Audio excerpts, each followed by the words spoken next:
Hello, and welcome to Top Deck. Today I wanted to go over a budget option for a Pioneer deck. The deck in question today is Boros Convoke. While it might not be the most popular in the meta right now, it is still a cheap, aggressive deck that gives you winning chances against many of the top decks in Pioneer. The total cost of the deck comes to a little less than $45. So let's get into the deck, shall we? The list I am running has 1 Giant Killer, 3 Thalia's Guardians of Thraben, 4 Wardens of the Inner Sky, 4 Ornithopter, 4 Thraben Inspector,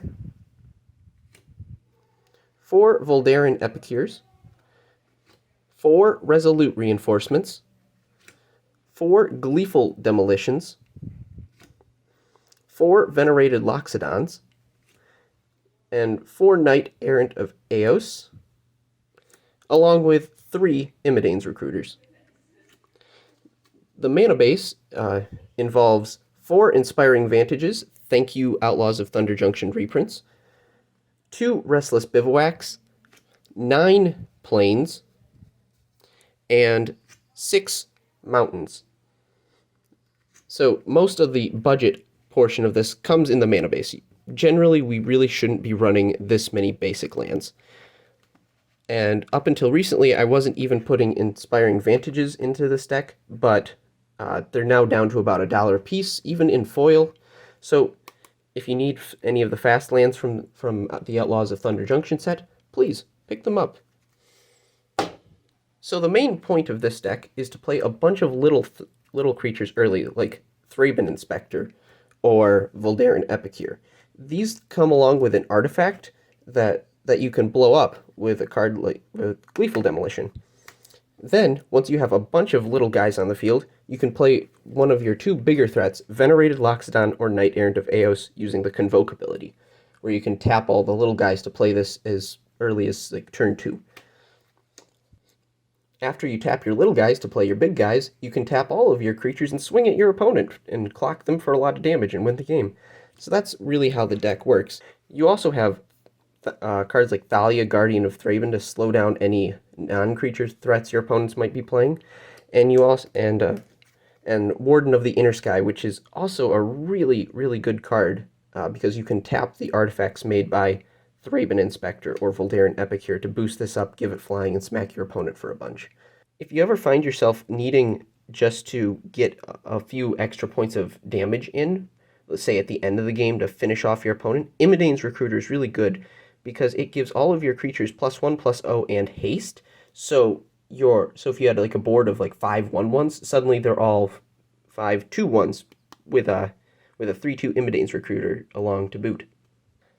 Now let's take a look at the sideboard. We are running a companion today. We are running Gigantha the Wellspring, since no card in our deck has more than one of the same pip in its mana cost.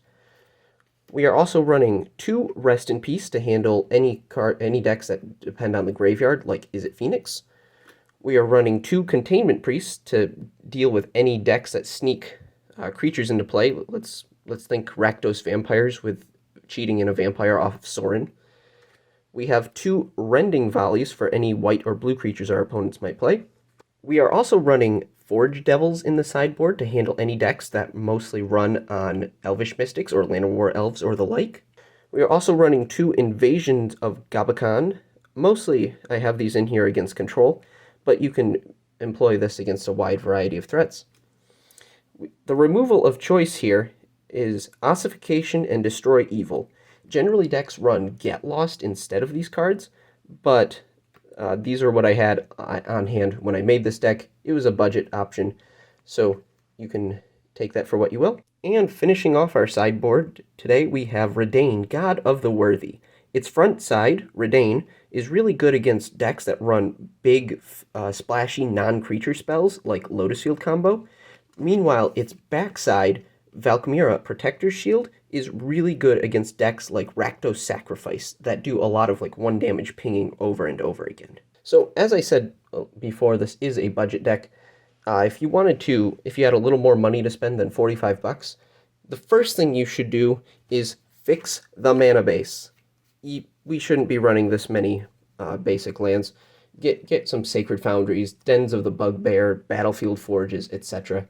Uh, the when you actually outfit it with all the proper lands, the deck comes to about $200, which is a little more expensive than the 45 we've got going here. But if you have the money to spend, I encourage you to do so.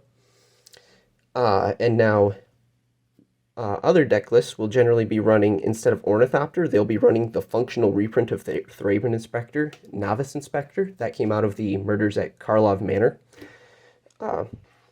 set, and it's just Thraben Inspector with a different name. And I'm still running the Ornithopters because I don't see any reason to change since I've got this here. Other decks are also including enchantment for removal, Case of the Gateway Express. I don't have that card on me. And then in the sideboard, like I said earlier, decks are more or less auto-including Get Lost or even Deafening Silence in the sideboard to handle various threats. So, that is the deck. Tell me what you think about it in the comments. Remember to like and subscribe.